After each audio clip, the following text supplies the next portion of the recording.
Le Premier ministre italien Matteo Renzi et le Premier ministre français Valls semblent alliés contre l'austérité en Europe. Croyez-vous que la solution de Renzi soit bien pour sortir de l'austérité et de la crise économique? Mais moi, je n'ai pas encore bien compris quelle était sa solution. Moi, je les ai entendus tous les deux à Trento, en Italie, samedi dernier, où j'étais également. Et Renzi, il a dit, oui, l'austérité, ce sera terminé en septembre. Alors, je ne sais pas pourquoi il a dit septembre et pas au mois de juin ou l'an dernier. Je pense qu'il serait temps que Renzi, et aussi Valls et Hollande, même si je suis moins optimiste là-dessus, disent clairement que le Fiscal Compact, le traité budgétaire de 2012, n'a pas marché, est une erreur et qu'il faut le remettre sur la table. Par ce traité de 2012, on organise une solution qui n'est pas du tout celle qu'on a observée dans l'histoire, notamment pour les pays européens, dans cette grande phase de croissance de l'après-Seconde Guerre mondiale. Donc là, il y a une forme d'amnésie historique qui m'inquiète.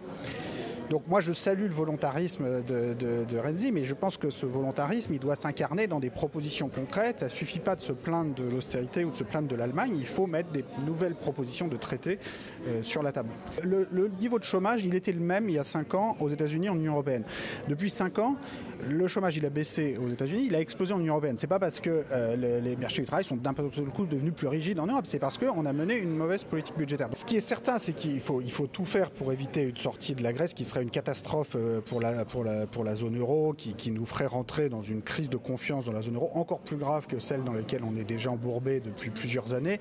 Je pense qu'il faut reconnaître qu'il va y avoir des réductions de dette, non seulement pour la Grèce, mais aussi pour d'autres pays européens, et aussi pour le Portugal, pour l'Italie. J'ai peur que ce soit une partie de la motivation, effectivement, vouloir humilier Syriza, humilier l'extrême gauche, pour pas que ça serve de modèle à l'Espagne. Je pense que c'est une énorme erreur, parce qu'on se rendra compte à la fin de 2015, en particulier s'il y a des victoires électorales aux élections régionales en France de l'extrême droite, que Syriza, Podemos, ce sont des forces qui ont au moins le mérite d'être internationalistes, pro-européennes, et avec qui il est beaucoup plus facile d'arriver à des solutions raisonnables que ça ne le sera avec la droite de la droite. Donc je pense que c'est une attitude irresponsable